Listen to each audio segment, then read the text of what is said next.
Brazil is football.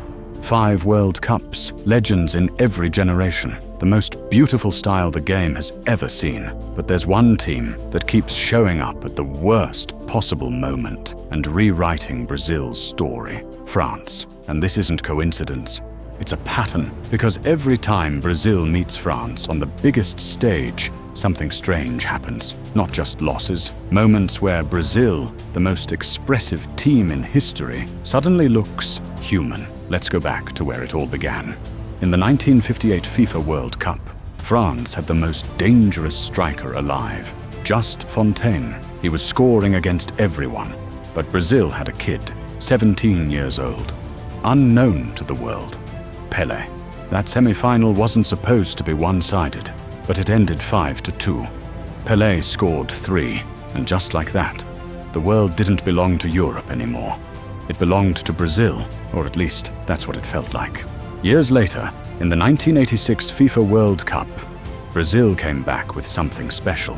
Not just talent, art, Zico, Socrates, players who didn't just play football, they expressed it. France, different story. Led by Michel Platini, they were calm, calculated. The game was tight, tense.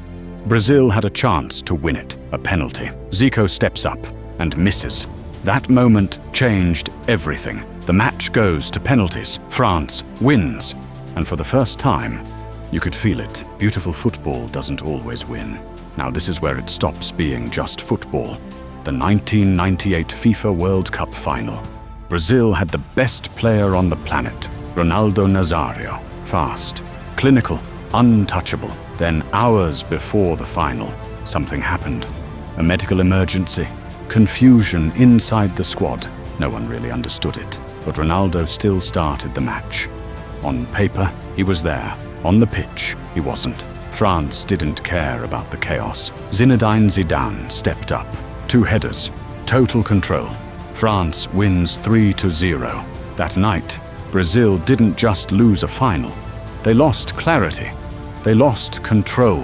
And maybe they lost something deeper. By the 2006 FIFA World Cup, Brazil looked unstoppable again. Ronaldinho, Kaká, Ronaldo, too much talent, too much skill. France, older team, slower, less hype, but one man remained: Zidane.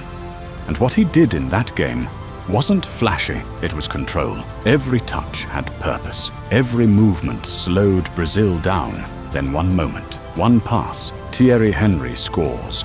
1-0. Game over. Brazil never found rhythm, never found space. It was like watching art being quietly erased. Brazil represents freedom, football with no fear, no limits. France represents something else: discipline, structure, timing. And when these two ideas collide, history shows one thing: structure finds a way to stop freedom. So now think about it. Is this just history? Or is it something deeper, something mental, something Brazil has never fully solved? Because when it matters most, France doesn't just beat Brazil. They change how Brazil plays, and that is what makes this rivalry different.